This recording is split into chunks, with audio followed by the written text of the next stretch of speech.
Gas और indigestion को पूरा करने की सलाह लगती है, सही करने की सलाह लगती है। नेक्स्ट करेगा, ये मैं थोड़ा सा डराने लगा हूँ आपको पहले। अक्सर सिगरेट का पैकेट जब आप खरीदते हैं तो आप सिगरेट के पैकेट के ऊपर वो कैंसर वाली फोटो देखते हैं। तो ये मैं वो मैदे की कैंसर के पहले स्टेज की फोटो आपको दिखा रहा हूँ। और देखिए, cancer is a chronic disease, stomach cancer. ये अचानक नहीं होता। आप जानते हैं कि अगर मैदे के अल्सर को छोड़ दिया जाए तो वो आगे जाके कैंसर बनता है और फिर वो आपके लिए जानलेवा भी साबित हो सकता है। इसका मतलब कि गैस, एसिडिटी, तेजाबियत एक ऐसी चीज़ है कि इस पर फौरी काबू पाना ज़रूरी है, वरना आगे जाके ये कैंसर की कंडीशन बन सकती है। ये पहला स्टेज है, आप देखेंगे स्कार टिश्यूज बनना शुरू है। नेक्स्ट करेगा और आगे जाके आप देखें पूरा का पूरा मैदा आपका मुतासिर हो जाता है। ये वो कंडीशन है, लेकिन इंशाल्लाह हम नहीं चाहेंगे कि आपका कोई भी मरीज इस कंडीशन में पहुंचे, इसीलिए हम यहाँ पे हाजिर हुए। आगे करेगा कि जो बात करेंगे गैस इंडाइजेशन और इसका इलाज जो कि मैक्टम के पास है, वो है मैक्टम गैस्ट्रोफैक्स।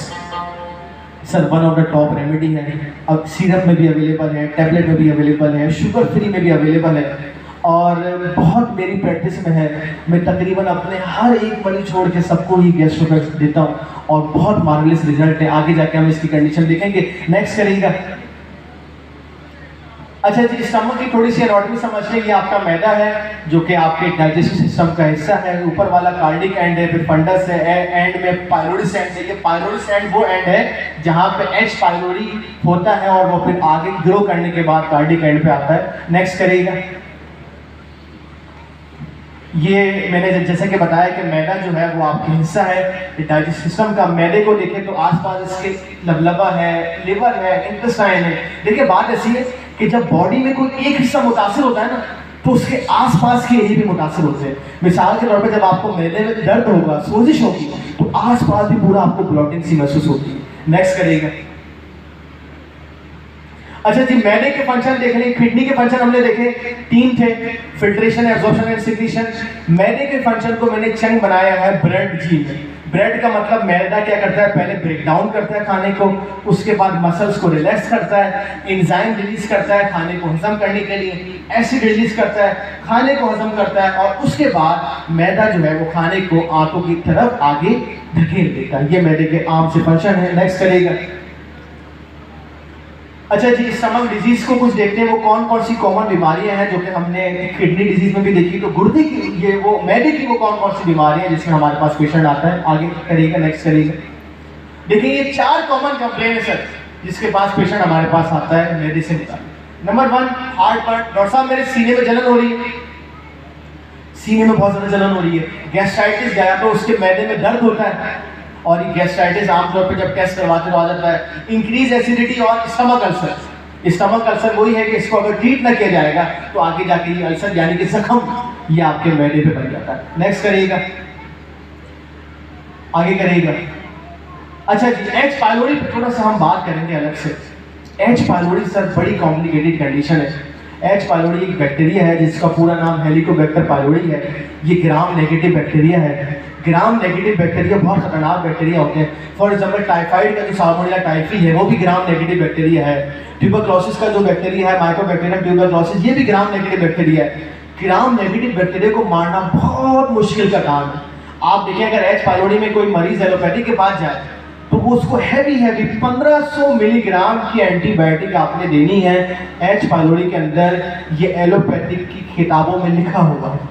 FDA food and drug administrator ने लिखा हुआ है, if there is a patient of H pylori, आपके पास कोई पेशेंट आया एच पायलोरी का, तो आपने 1500 मिलीग्राम की एंटीबायोटिक डेली उसको देनी है।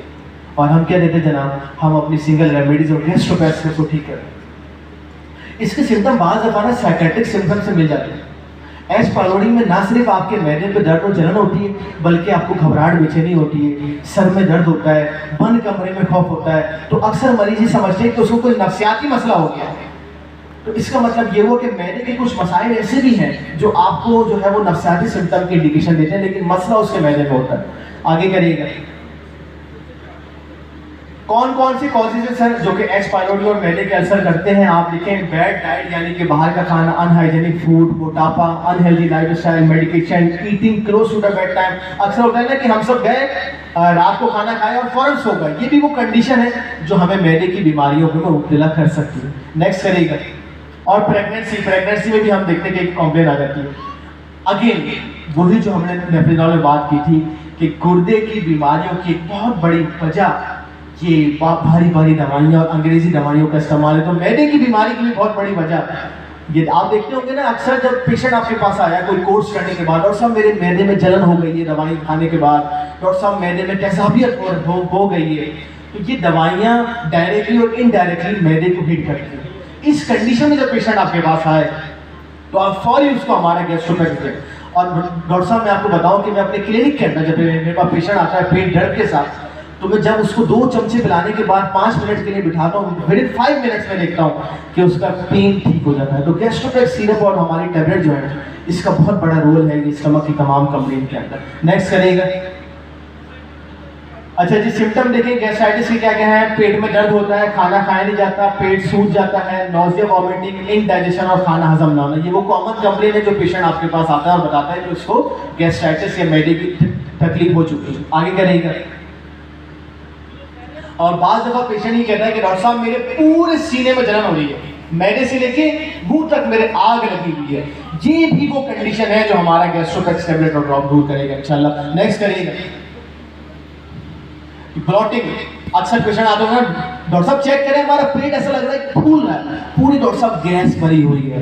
इस गैस की कंडीशन में भी आप हमारा ये गैस्ट्रोपैथ सिरप दें और आप देखेंगे कि विद इन अ मिनट उसका जो है वो पेट की कंप्लेंट दूर होती है। ना सिर्फ एक्यूट कंप्लेंट दूर होगी बल्कि बतदरीज इलाज से उसकी कंडीशन में उसको क्योर मिलेगा इंशाल्लाह। नेक्स्ट करेगा। अच्छा जी, एक टेस्ट कौन कौन से हों मैदे की तकलीफ को देखने के लिए? 2 कॉमन टेस्ट हैं। एक तो ब्लड H पाइलोरी, ये स्टूल से भी होता है, पखाने के जरिए भी आप करवा सकते हैं। अगर कोई पेशेंट आपके पास आए मैदे में शदीद दर्द का बताए, गैस का बताए, बदहजमी का बताए, तो आप उसका H पाइलोरी करवा सकते हैं कि कहीं ऐसा तो नहीं कि इसके अंदर बैक्टीरिया है जो कि इसके मैदे के अल्सर को ठीक नहीं होने देगा। या आगे जाके आप इसकी एंडोस्कोपी भी करवा सकते हैं। इसमें कैमरा डाल के देखा जाता है कि मैदे में क्या जरासीम वगैरह क्या कंडीशन है। आगे करिएगा। ये सर हमारा गैस्ट्रोपैथ टैबलेट और ड्रॉप्स हैं, टैबलेट और सिरप है जो कि आपने देना है तमाम कंप्लेन के अंदर। इसकी कंपोजिशन मैंने कहा थोड़ी सी शेयर करूँ आपके साथ। आप देखें तमाम टॉप रेमेडीज, चाहे वो एसाफोगडिटा हो, अर्जेंटम नाइट्रेट हो, लाइकोपोडियम हो, नक्स ओमेगा हो, ये वो तमाम टॉप रेमेडीज से आप जानते हैं। एक और बात अक्सर डॉक्टर सवाल करते हैं कि यार इतनी सारी दवाइयाँ, तो मैं कहता हूँ कि आप जब मेडिया मेडिकल खोलेंगे तो आप देखेंगे ये सारी दवाइयाँ कॉम्प्लीमेंट्री हैं, ये कोई भी दवा किसी का एंटीडोट नहीं है। और ये सब दवाइयाँ जब हमने रिसर्च करने के बाद मिलाई है तो उसका रिजल्ट आपके सामने, आप देख लेंगे कैसे आपका मरीज फौरी शिफा पाता है गैस्ट्रोपैथ के टैबलेट और सिरप के इस्तेमाल के बाद। नेक्स्ट करिएगा। ये कुछ दवाइयाँ मैंने अलग अलग आपके सामने शेयर की, चूँकि हमारे पास सिंगल रेमेडीज़ में भी ये तमाम दवाइयाँ मौजूद हैं। अर्जेंटम नाइट्रेट है, आप देखेंगे स्वेलिंग के लिए, पिट ऑफ द स्टमक पे जब स्वेलिंग हो जाए इसके लिए टॉप रेमेडी है। नेक्स्ट करेगा। नेक्स्ट करते रहिएगा, मैं बताता रहूँगा दवाइयाँ। इसके साथ साथ कार्बोवेज इसके अंदर मौजूद है, कार्डस मेरिनस इसके अंदर मौजूद है। और आगे करें, कार्डस लिवर रेमेडी भी इसके अंदर मौजूद है। आगे करें, नेक्स्ट करें। कोलोसिन पेट के दर्द की नंबर 1 दवा जो कि हमारे गैस्ट्रोपैथ सिरप में मौजूद है। डायस्कोरिया अगेन एक remedy for the stomach act. आगे करें। हाइड्रेसिस भी बहुत बड़ी दवा है स्टमक कंप्लेन की जो कि गैस्ट्रोपैथ में मौजूद है। करते रहे आपने। नेक्स्ट इसके बाद लाइकोपोडियम है, ब्लॉटिंग के लिए हमने बात की, ब्लॉटिंग की नंबर 1 दवा। नेक्स्ट इसके साथ साथ नक्स ओमेगा जो कहा जाता है कि मैदे की नंबर 1 दवा है किसी भी कंप्लेन में, चाइना इसके अंदर मौजूद है। और इसके साथ साथ गर्ड, एक चीज़ का मैं और जिक्र करना चाहूँगा वो है गर्ड, गैस्ट्रोइसोफेगल रिफ्लेक्स डिजीज। गैस्ट्रो मतलब पेट, इसोफेगस अभी हमने पिक्चर में देखा ये आपकी खाने की नाली। सर गर्ड एक ऐसी कंडीशन है कि जिसमें मरीज कुछ भी खाता है वो बाहर आ जाता है। पेशेंट पानी भी पीता है तो वो उसका स्प्लिट आउट हो जाता है। तो ये गर्ड बड़ी टिपिकल कंडीशन है, जैसे कि H पाइलोरी बड़ा हार्ड टू ट्रीट है, इसी तरह गर्ड वेरी हार्ड टू ट्रीट है अंग्रेजी डॉक्टर से। जबकि हमारे पास और गैस्ट्रोपैथ के इस्तेमाल से आप देखेंगे कि गर्ड की कंप्लेन आराम से दूर हो जाएगी। आगे करें, नेक्स्ट करें। एक चीज मैं आपको दिखाना चाहता हूं, ये आपकी जानी पहचानी चीज है, शायद आपके घरों में भी इस्तेमाल होती होगी। सर इसका नाम हल्दी है, ठीक है। नेक्स्ट करें। इसको टर्मेरिक भी कहते हैं। मैं आपके सामने 2 रिसर्चेस पेश कर रहा हूँ, ये 2 अलग अलग मुल्कों में रिसर्चेस हुई हैं। इन्होंने सिर्फ हल्दी के इस्तेमाल से जो है वो मैदे के अल्सर में अफाका पाया। हल्दी चूंकि बहुत ज़माने से हम सुन रहे हैं कि एंटी इन्फ्लेमेटरी है, कहीं भी जख्म हो जाए, कहीं भी अल्सर हो जाए, तो हम पहले ज़माने में सुना जाता था ना कि भाई हल्दी लगाओ। आज भी कुछ लोग जब चोट लगती है तो हल्दी वाला दूध पीते हैं, तो हल्दी के स्टमक अल्सर में भी बहुत बड़े रोल है, लेकिन इसका इस्तेमाल जो है वो बहुत कम है। एक चुटकी हल्दी का सिर्फ आपने इस्तेमाल करना है सुबह निहार मुँह, और याद रखिए कि अगर आपके पेशेंट का खून पतला है, यानी कि उसका खून जो है वो गाढ़ा नहीं थिन है, तो इस कंडीशन में आपने हल्दी का इस्तेमाल नहीं करवाना। अगर खून गाढ़ा है और मैदे का मसला है तो आप ये इस्तेमाल करवा सकते हैं। तो बड़ी बड़ी रिसर्चेज हैं। आप पेशेंट को दवा के साथ हम चाहते हैं कि आप डाइट और रेजिमेंट ही बताएं, ताकि हमारा मकसद है कि आपका पेशेंट जल्द से जल्द सेहत याब पा सके। नेक्स्ट करेगा, एट दी एंड कुछ केसेस आपके सामने शेयर करूंगा, फिर आप सबसे इजाजत चाहूंगा। पहला केस मेरे पास एक मेल पेशेंट आया 27 साल के। ये सिक्योरिटी गार्ड थे और एक बिल्डिंग में सिक्योरिटी गार्ड का काम करते थे, और जाहिर ये कहते थे कि डॉक्टर साहब बाहर से जो भी मिलता है मैं खा लेता हूँ, जो भी मुझे देता है समोसे पकौड़े मैं खा लेता हूँ। और उसके इस्तेमाल से इनको क्या हो रहा था, इन्होंने कहा मेरे एपिगैस्ट्रिक में पेन है, मैदे के ऊपर इनको दर्द था, खाना खाने के बाद मछली की शिकायत और मुंह में कड़वापन था। मैंने इनको गैस्ट्रोपेस्ट दिया और मैंने कहा कि ये खाने से पहले भी लेना है और खाने के बाद भी लेना है। और विद इन फ्यू डेज इन्होंने कहा डॉक्टर साहब अब अल्हम्दुलिल्लाह मुझे बहुत अफाका है, मैं आराम से अपना काम भी कर रहा हूँ और मेरा खाना भी हजम होता है। जोरा ताले बजाएं गैस्ट्रोपेस्ट के लिए, थोड़ा सा एक्टिव हो जाए।